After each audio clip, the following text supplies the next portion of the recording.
அனைத்து சகோதர சகோதரிகள் அனைவருக்கும் வணக்கம். இன்னைக்கு நம்ம எங்க வந்திருக்கோம் பாத்தீங்கன்னா திருச்சிராப்பள்ளிக்கு வந்திருக்கிறோம். நம்ம வீடியோஸை பார்த்த ஒரு சகோதரியோட கணவருக்கு கேன்சர் இருக்கிறதால எனக்கு தெரிவித்தாங்க. அவங்களுக்கு உதவி செய்யறதுக்காக நம்ம திருச்சிராப்பள்ளிக்கு வந்திருக்கிறோம். அவங்க வீட்டுக்கு போறோம். நம்ம இப்போ நம்மளால முடிஞ்ச உதவியை அவங்களுக்கு நம்ம செய்யலாம். நண்பர்களே, நன்றி, வணக்கம்.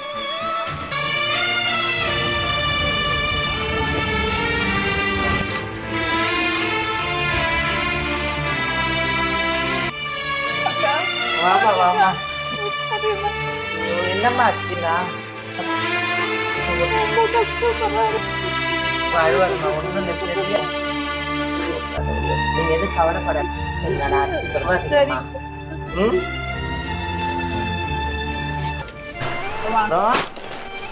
இந்தாமா. சரி, தேங்க்ஸ்.